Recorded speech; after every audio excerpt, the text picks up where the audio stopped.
Malawi Brief.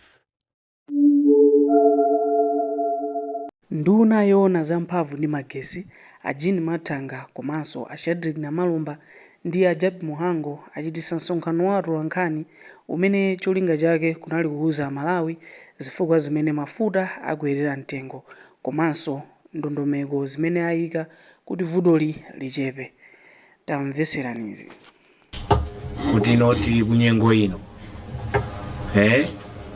amatisankhani chimodzi kusankha kuti mafuta wapezeke kapena asapezeke. Nyengo yake ndimene, decision yake ndimene. Amalawi tisankhe kuti mafuta apezeke kapena asapezeke. Tikasankha kuti asapezeke ndiye kuti mtengo usakwere. Koma tikasankha kuti adzipezeka mtengo ndiye kuti uyenera kukwerera. Komanso tikasankha kuti asapezeke ndiye kuti dzivutika chifukwa kuti tingapeze mafuta sitingapezenso pa filling station, tidzikapeza ku black market. Ku black market ndiye kuti mtengo wake mwina uzikhala 20,000 pa lita. Mmene amakhanga takusowasowa mu mafuta a black market anayamba kusangalala. Pamene chiganizo chimene chakuti tikweze mafuta chonje chachitika, amakwira boma kwambiri. Mukwezeranji mafuta? Chifukwa amadziona kuti business ya black market sikhalapo yayi. Ndi ambiri amene akunena kuti ya mafuta asakwere kuti mwafufuze bwinobwino. Nda black market aja ifwa zoti mafuta awadzisowa.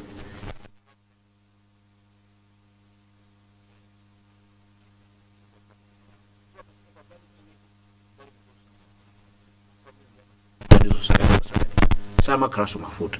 Ndiyeno Amalawi imvetsetsani kuti chiganizo chimenechi ndichokonda dziko lathu. DPP yabwera pano ndi Professor Arthur Peter Mutharika kudza kutumikirani. Sitikunamizani ayi, sitinama ayi. Tidzinena kuti ichi chikuyenda bwino, ichi sichikuyenda bwino. Koma kuti chiyende bwino, tikonzeni mwanjira iyi. Ndipo tidzikonza sitimachita mantha.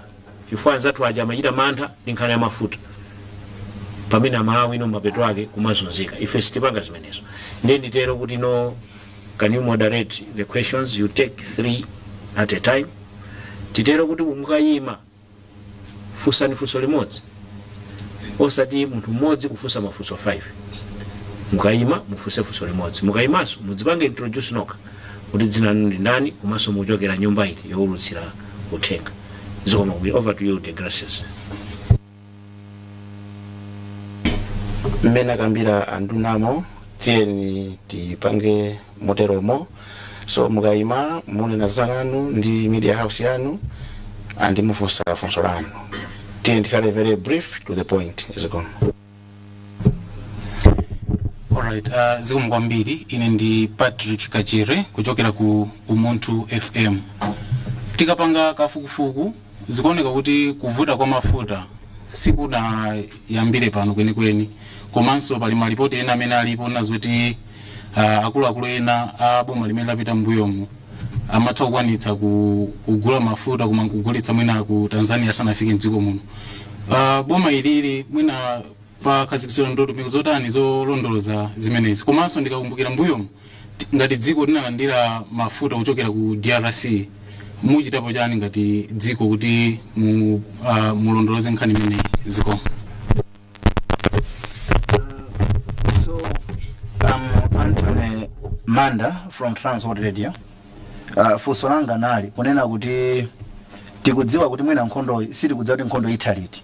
Komano yet kuna ku Africa tindi maiko ngati Angola, tindi maiko ngati Nigeria, ngakhale Libya kumene imene ikupanga produce mafuta omwewo. Kuti sizingatheke boma kuchoka ku Ulaya kutsopano ndikamba kupanga focus kumaiko amene akuna ku Africa ngati amene ndachulawa kuti mwina mwake mafuta asakhalepo yeti kuno ku Africa tineka ndi maiko amene akupanga produce mafuta omwewo. Ine dzina langa ndi Blessings Malunda kuchokera ku wireless ya Mzati ndi funso limodzi.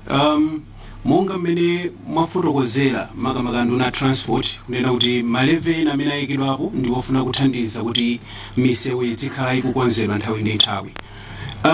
Mwina ngati boma mukuganizirapo bwanji mwina kopanga shift from using misewu ponyamula mafutawa kupita ku railway transport kuti mwina ekuzokhala ngati malevels ena achotsedwako chifukwa kunjanje mafuta amanyamulidwa ochuluka zikomo mbiri talandira maswala atatu muna tikuzanana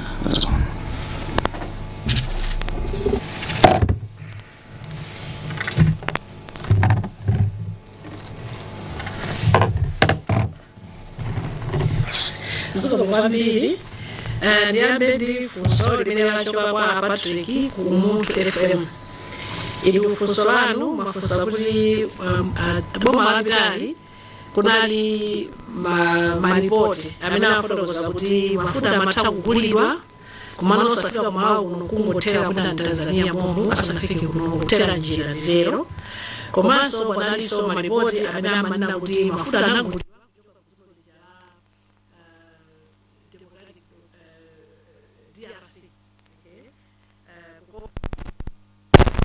kodi tukupanga kucha ndiye diabetes kusolambiralo kodi mafuta zimaveka kuti amachoka ku Tanzania mwina asanafike kuno akutera njira nkhani ngati zimene zonso zimene sosetakati kumazimva komano kwa ifeyo ndi nkhani tufufuzabi tione kuti kodi mafuta awafati pamwe kuna kulidwa mafuta enake kuchoka ku adaperekedwa kuchoka ku dziko linake la kwalo yako komano amene wakhala ngati unoposana zafike zimene zonso tukufufuza kuphatikizanso mafuta anachoka ku DRC amene anazafika ndi Malawi munomo komano atafika anapeza kuti sanafike kumakoyenera ndizo sense pakali pano pazi timanja mwa polisi nkhani yake ndiyona kuti chinyengo chimakhala poti ndiyeno pakati pano pomwe mundilole foti nkhani manja mwa polisi mwanitsaneza ambiri kumatanasi ya polisi kuti azifufuze ndiye akatifufuzira tikapeza mayankho yeniyeni tidzakuwuzani. Ndiye pali nkhani ina imene yachoka kwa Anthony kuchokera Anthony Manda ku Transworld Radio. Inuyo mwafotokoza kuti mwana kuti bwanji ifeyo ngati dziko la Malawi mwamoti munatingoyang'anira kwa aluya kumene kumachoka mafuta athu ambiri kumene kuli nkhondoko bwanji siti kuganiza zoti pite mbali zina ku West Africa kumeneko ku Angola kumene ku Nigeria kumene apanganso mafuta bwanji osakambirana naye kuti tizigula mafuta achoka kumenekoko. Ndifunso labwino kwambiri ife ngati unduna takati kufufuza fati maona kuti kodi ukuku ngati kwavuta kwambiri bwanji tiyang'ane mayiko ena komano fati kutsimikizireni kuti dziko lonse lapansi mbali yayikulu mafuta ake amachokera kwa aluya ambiri.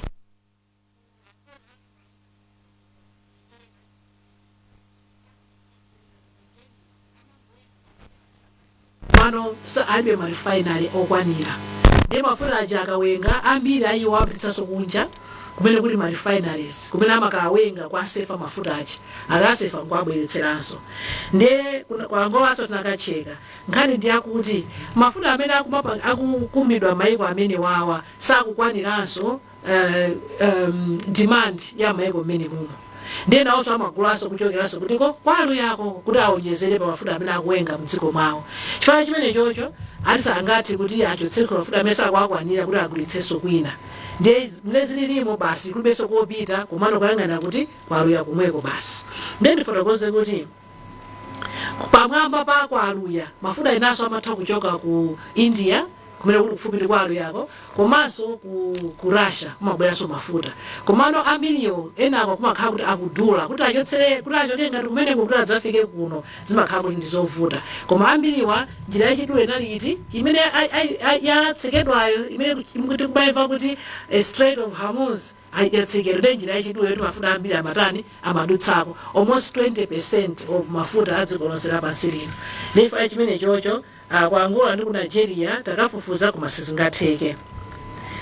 Ndeno pali nkhani ina imene akambako Blessings Malunda akunzati yoti imene inapita kwa anduna azamisewu kuti bwanji sitingathe kuchoka kutenga mafuta athu kuchokera kudzera pa nsewu komana kubagwiritsa ntchito ma railways ndimwe ndalola anduna yake ndingonjezerako pang'ono zikomo.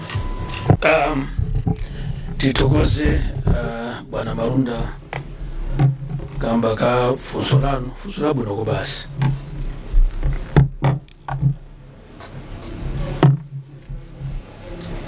Ti udike tizindikirane kuti vuto la mafuta panopo si nkhani ya mayendedwe, ni nkhani ya availability ya commodity yo net ni nkhani yokuti mafuta alipo, kuti tingakapeze ku Dar es Salaam, kuti kubeira aliko, ndiye pali nkhani pamenepo. Kuyenda kwa mafuta kuti mafuta aende msitima sikusita chizinthu kwenekwene, koma mafuta kuti apeze panopo akupeze kuti tikulimbana kwambiri kwa mafuta ndiwochepa, ti supply and demand, kuti mafuta ndiwochepa fo kuna kushuka mafuta kusakubwera, ndiye nkokuzipezi mafutazo kandi ku Tanzania kandi kubeira anoka nkokuzipeza mafuta chatani akweza mitengo nganya marota basi fanya kuti nkhondo ikatha mafuta akamba kupezeka mosavuta mitengo yake itani itsika. Nkhani yoti mafuta ziyenda munjanji izozo nzoti tikukoza kale kunduna chifukwa chake tikukoza njanji yochokera ku Nsanje kumabwera ku Limbi, tikukoza njanji yochoka kuno kumapita ku Mchinji, komanso tifuna timange njanji ina kuchoka pa Kumbeya kubwera ku Karonga. Zonsezo tinomwe zili maplani. Tifuna mafuta ziyenda pa njanji yochokera ku Dar es Salaam kuzafika mpaka kumalayi kuno, ndi tutawena makale moto sikala wochepa. Izo tukupanga, but those are serious policy issues. Kwa panopo tupanga deal ni nkhani imene yatipeza liti panopo ya kusowa kwa mafuta, kumene mafuta amapezeka amayengedwa, ndi nkhani imene tikulimba naye pano zomwe kwambiri. Chabuno, dzina langa ndi Imon Piringu from Zodiac. Honorable Minister of Energy, nakumva ndi bwino mnyumba ya malamulo munanena hapo kuti ngati boma pali ndalama zokwana 1.2 trillion kwacha zimene zinaperekedwa ngati compensation ku kampani zimene zimabweretsa mafuta mdziko lino, ndiye chifukwa cha zimenezo mwakhazikitsa leve ya 350 kwacha pa lita ina iliyonse ya mafuta. Komano chimene chachititsa zonsezi nchonena kuti companies zikupanga income losses chifukwa chokuti instead of kugwiritsa ntchito $1 ija kumayigula pa 1,751 kwacha akuigula pa 2,400 kwacha kapena 2,700 kwacha. Nedi mafuna ndimvetsetse kuti mina nchifukwa chani zimene zikuchitika kuti akudutsa the official rate ya dollar ma importers ya katundu ofunikira ku chuma cha Malawi zikomo. Andola minyandu kasoda wawa ilisandiso malemu mpingo mtaliba zimwa usente ada mlandika nizona uji zimwa lino likaleni zosunga mafuta chifukwa hizi zone ngoli kwa Kiingereza kuzoli kanga ni wake up call kuti kodi ganizo limene lili ngani simungali tenge kunoti pali lino sekani kuongeza mafuta kuti amaza ilika mafuta munga na mina kuila manobaba tizikandi nthawi yakitali ndona kuti ndiro mafuta mdziko munomo komanso kuti tisakanga kuti ndi pressure. Kufuzoso lina ndiliona kuti malemu Vice President Dr. Chilima Nzima wasu kuseso mtendere adabwera ndi ganizo lonera kuti mdziko muno tizakhale ndi stima zoyendera magetsi. Kodi ganizo limene lili simungalitenge kuno tikhalenga kuti upita patsogolo kuti mavuto ngati amene wa tizikanga kuti apita kwakuta ziwa kwambiri. Olemekezeka nduna, dzina langa ndi Robert Chandilira kuchoka ku Blantyre Synod Radio. Kungonjezera pafunso limene anayamba kale mzanga Imon Piringu, timafuna titangodziwa komanso mwina Amalawi akhale ndi chithunzi chenicheni kumbali ya makampani amene munafotokoza kuti mbuyo mu boma limatha kubwereka mafuta. Kodi ndondomeko ya kunduna wanu kapena kuboma ndiyoti ndalama imeneyi ingathe kubwezedwa kwa nthawi yatali bwanji, komanso mwina ngati unduna komanso boma mwina makonza njira zanji zoti mwina maphunziro awiri atatu amene taphunzira amenepa mwina vuto ngati imeneyi lisadzachitikenso zomwe kwambiri. I think itamaliza it. Fred Segetro.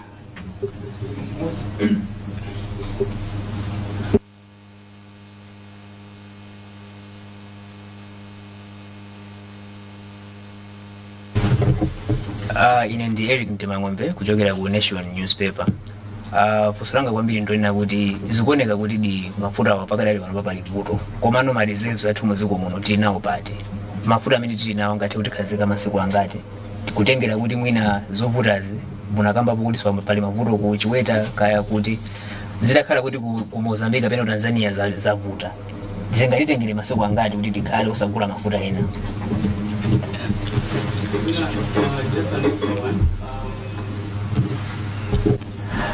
Timadziwa kuti nkhani zokhudza mafuta kapena mitengo ya mafuta galimoto pamakhala ma reviews. Mwina when should we expect kuti next review ichitika pa nkhani ya mitengo ya mafuta galimoto zikomo? And then Zina Imon Piringu from Zodiac. Fusoro Malize? All right. I'm Christopher Kamanga from Voice of. Yeah, we understand that in other nations like in Zambia, they are using pipe mode of transporting fuel. Can't we borrow a leaf from that? Komaso mafuna ndifuse kuti what's the role of the government to caution citizens during these tough economic times like these ones? Because we understand that this will not only affect Antomwe Alini Magalimoto, Komambirife, we are suffering the same. So what's the role of the government in terms of that? Thank you. Zikomo kwambiri chifukwa cha mafunso abwino. Funso layamba ndilachokera kwa Apiringu ku Zodiac radio. Inu funso lanu munayamba ndikunena kuti muna pa statement imene ndinapereka nyumba ya malamulo ndinafotokozera kuti boma likuyenda kupereka ndalama zokwana 1.2 trillion kwa anthu amene amagulitsa mafuta. Ndiponso kuti makampani ogulitsa mafuta akhala kupanga ntchito yawoyo mwa maluzi. Akhala kumaluza ndithu. Ndiyeno mera itaunikira zimenezo zonena mpofunikira anthu agati abwezere ndalama zawo. Chifukwa mana fotokozera muja kuti zaka 5 zapitazi zimenezo sizimachitika. Ndi anthu amakhala maluzi komanso kwapeza kuti atipatse mafuta awo apeza kuti amakhala movutikira ndithu. Ndiye chifukwa chimene chocho boma linaganiza kuti ndipofunikira anthu aja ndalama zawo zichatabwezere. Ndiyeno kwabwezera kwake tayikapo ndalama yokwana 350 kwacha pa lita iliyonse kuti tikhale kutolera pang'ono kuti tizibweza ngongole ija. Ndiyeno chifukwa chimene chichi ndikhala ndikuyankhaso funso la aku Blantyre Synod kuti kodi nditenga nthawi itali bwanji kuti tibweze ndalama zimenezo. Ndalama zimenezi zititengera ndi meta werengeramu 1 trillion yote kamapereka kama charge 350 kama pereka 350 kwacha pa lita iliyonse ndikuti at least zaka 5 ndi 4 point chakuti years kuti titani tibwezere. Ndeno ndi zakabe zambiri zimenezozo totifika pano mpaka kudzavotanso tikutani tikubwezabe ngongole kwa anthu ogulitsa mafuta. Ndiye kufunso ndikubwereranso kwa Apiringu ku Zodiac mwadzafunsa kuti chifukwa chani kodi ma exchange rate akumapezeka kuti akumakhala osiyana ndi official amene akumakhala kuti amene limatchula pa chizungu kuti ma premiums.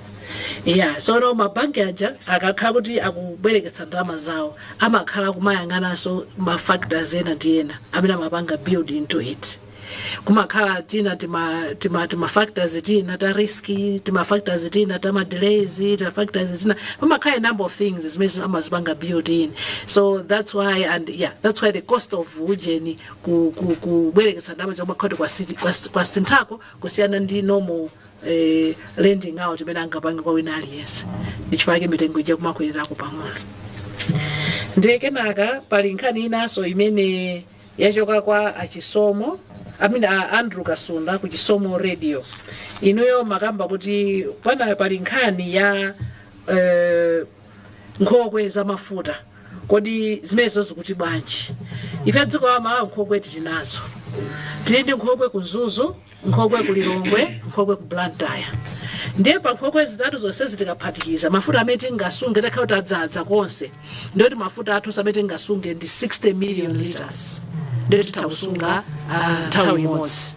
Komano pali chiyang'aniro chimene no program itapanga pano pakuti tipange double that storage capacity tifuna tichoke pa 60 million liters wafika 120 million liters kuti tithawasunga mafuta okwanira.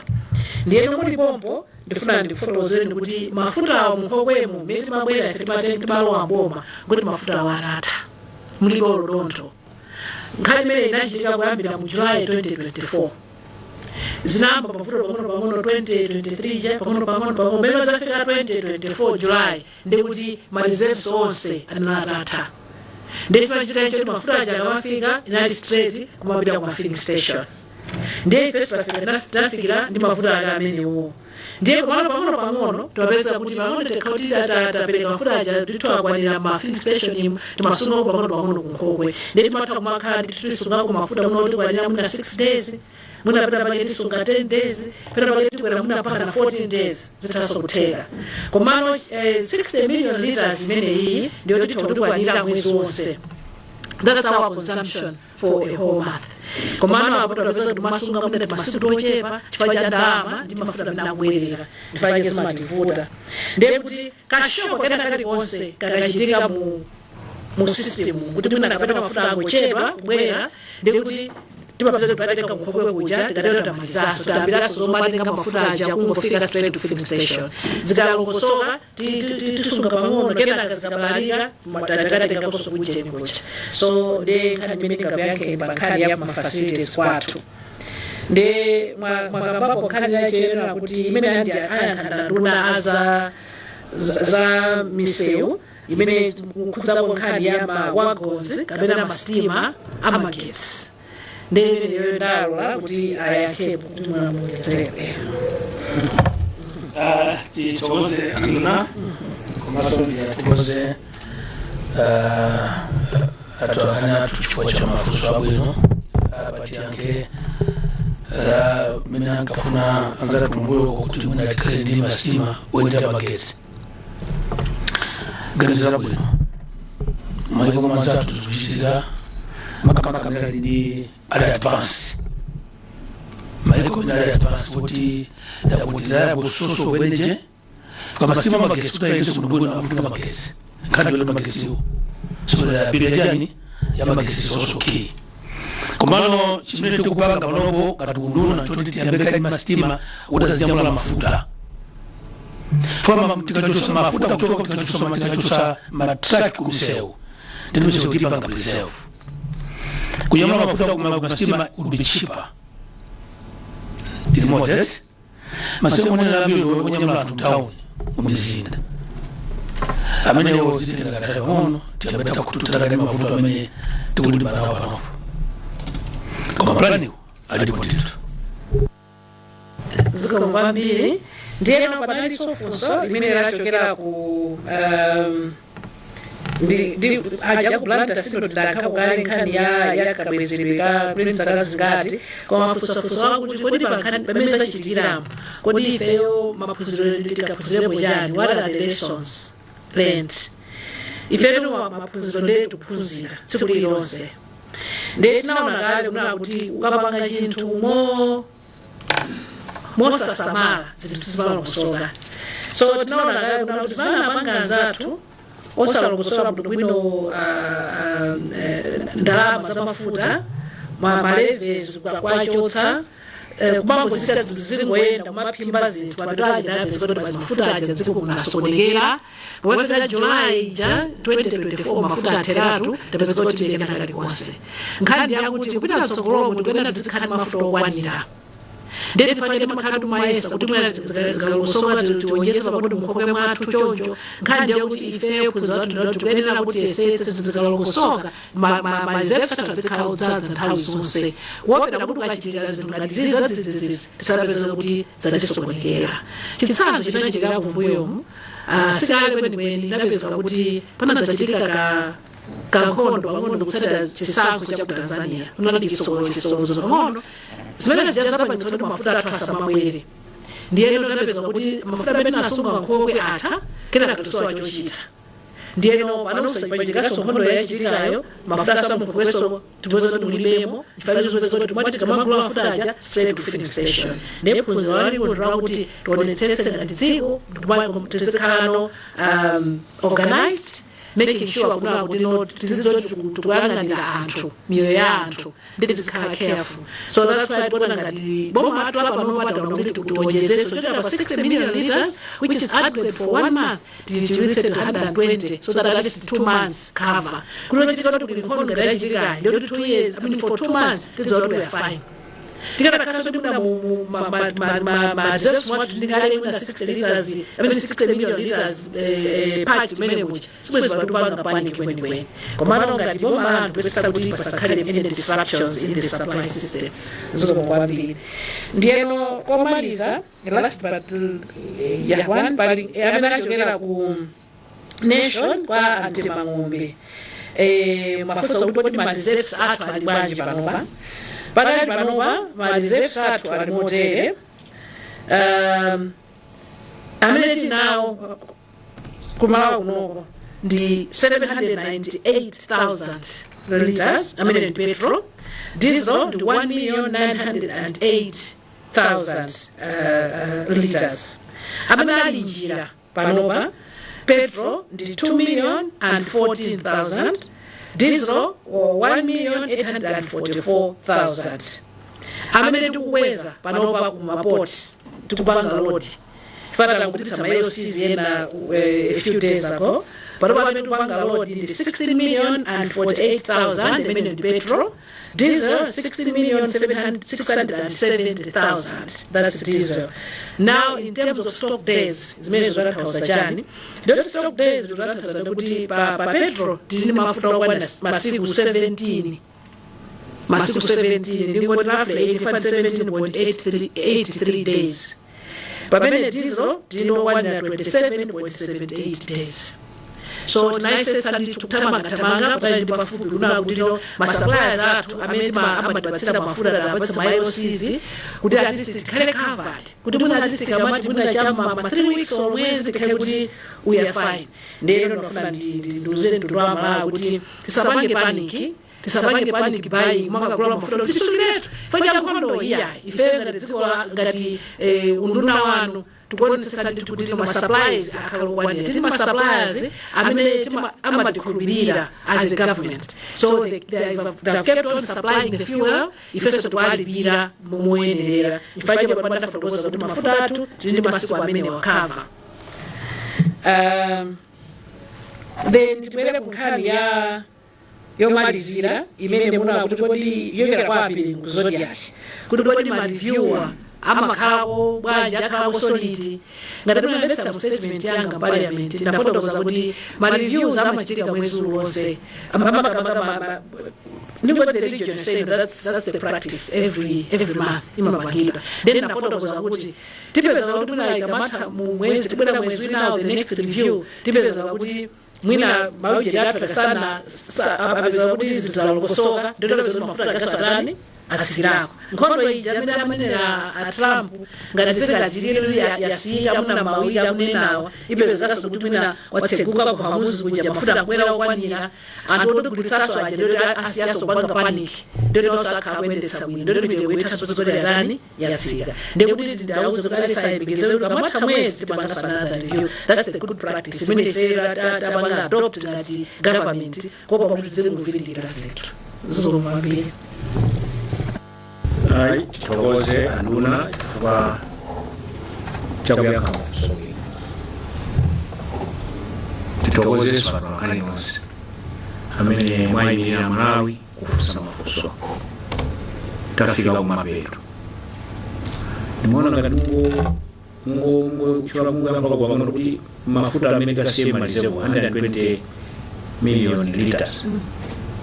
Kodi mu budget mundalama zakatika nani kapena kuti tidasasa kuti anthu adziona kuti tikumaliza amene akwerawa tiyambaso kugula 120 million wika kumalizevu zochita kuti kudzadze mwene. So mafuta amene tunalo kuti tidzadze mwene mtinawo kale budget ndesi kuti kabe mphaso budget yapaderayi ife ulindo wathu tikupereka mafuta kundondo wa Malawi mtundu ziyenda business aziyenda ndeti kwenda kunituma mafuta awaziperekedwa all the time ndeti ndalama zake zilipo kale ndithu nkhani yake ndi nkhani ya forex chabe imene munatima kumapereka pang'ono kumeka nkhani ya ndalama ya Malawi imeneyo ndi ilipo kale. Tafika kumapeto ndeti atoza Malawi komanso kutoza nduna ndi timu yanu inusa atwankhani nonse kuchokera ku Ministry of Information and Communication Technology timu yathu yonse tikuthokozeni tikuti ziko matwankhani tafika pano mpaka peto.